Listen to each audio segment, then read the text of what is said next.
Imagine morrer de tanto se divertir. Parece o jeito ideal de partir, não é?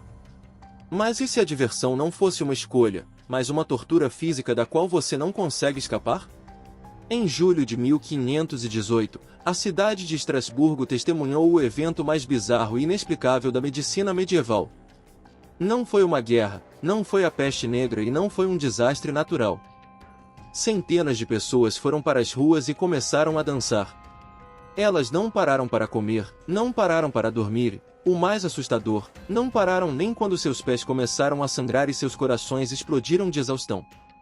O que parecia uma festa se transformou em um massacre público onde o inimigo era o próprio corpo das vítimas.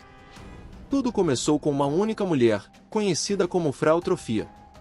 Em um dia comum de verão, ela saiu de casa, foi para uma rua estreita e começou a se mover. Não havia música tocando, não havia celebração e ela não parecia feliz.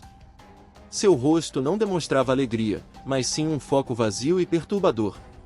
Ela dançou durante o dia todo, continuou durante a noite e seguiu pelo dia seguinte. O marido tentou fazê-la parar, os vizinhos tentaram segurá-la, mas seus músculos pareciam obedecer a uma ordem invisível. Ela só parou quando desmaiou de cansaço, apenas para acordar horas depois e recomeçar o ciclo frenético. Se fosse apenas um caso isolado, Frau Trofia teria sido internada ou exorcizada. O problema é que a loucura era contagiosa. Em poucos dias, mais 30 pessoas se juntaram a ela. Em um mês, eram 400. Imagine a cena, uma multidão suada, cheirando mal, com roupas rasgadas e sapatos desfeitos, pulando e girando sem parar sob o sol quente. Mas o detalhe que torna essa história um verdadeiro filme de terror é que os relatos da época afirmam que eles gritavam de dor. Eles imploravam por misericórdia, choravam dizendo que queriam parar, mas suas pernas continuavam se movendo contra a própria vontade, como se fossem marionetes controladas por fios invisíveis. As autoridades da cidade, vendo seus cidadãos caírem mortos de ataques cardíacos e derrames no meio da praça pública, precisavam agir rápido. Eles consultaram os médicos mais sábios da região, e o diagnóstico foi surpreendente: sangue quente. A conclusão médica era que aquelas pessoas tinham um excesso de energia acumulada e a única cura seria deixá-las dançar até que tudo saísse do sistema. Foi nesse momento que a prefeitura tomou uma decisão que transformou uma crise em uma catástrofe total. Em vez de isolar os dançarinos, eles decidiram incentivar o movimento. Acredite se quiser, a cidade construiu um palco de madeira no centro da praça.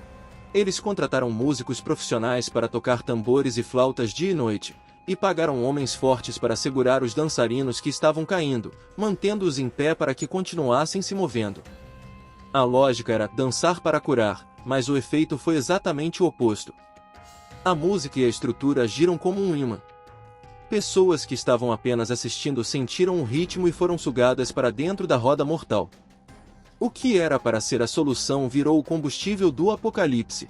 O palco de madeira, que deveria ser a cura, tornou-se um abatedouro onde a música não parava e os corpos se empilhavam. Mas o que realmente causou isso? Durante séculos, a culpa caiu sobre o sobrenatural. Acreditava-se ser uma maldição de São Vito, um santo que podia punir os pecadores com tremores incontroláveis. Outra teoria, mais científica, aponta para o envenenamento por ergotismo. O ergot é um fungo que cresce no centeio úmido e possui propriedades alucinógenas fortíssimas, sendo basicamente a matéria-prima natural do LSD. Em uma época de fome e chuvas, é possível que a cidade inteira tenha comido pão contaminado, entrando em um estado de delírio coletivo e convulsões que pareciam dança. No entanto, a explicação mais aceita hoje é talvez a mais assustadora, porque não envolve veneno nem santos, mas a própria mente humana. Historiadores e psicólogos acreditam que foi um caso extremo de histeria coletiva. A vida em 1518 era miserável. Havia fome, doenças e medo constante do inferno. O estresse psicológico era tão brutal que a mente daquelas pessoas quebrou. O cérebro, para fugir da realidade insuportável, induziu um estado de transe físico. Eles não estavam dançando por escolha, eles estavam tendo um colapso nervoso em massa, onde ver o vizinho dançar ativava um gatilho no próprio cérebro para fazer o mesmo. A epidemia de dança desapareceu tão misteriosamente quanto começou, deixando para trás dezenas de mortos e uma cidade traumatizada. Mas ela nos deixa um alerta eterno sobre a fragilidade da nossa consciência. Gostamos de pensar que estamos no controle das nossas ações, que decidimos quando andar e quando parar. Mas a história de Estrasburgo prova que, sob a pressão certa, o cérebro humano pode sequestrar o corpo e levá-lo à autodestruição, e nós seríamos apenas passageiros gritando dentro da nossa própria carne. Hoje, olhamos para isso como uma curiosidade medieval, rindo da ignorância dos médicos que receitaram música para curar exaustão. Mas pense bem, em um mundo moderno cada vez mais estressante, cheio de ansiedade e pressões sociais invisíveis, será que estamos realmente imunes a perder o controle?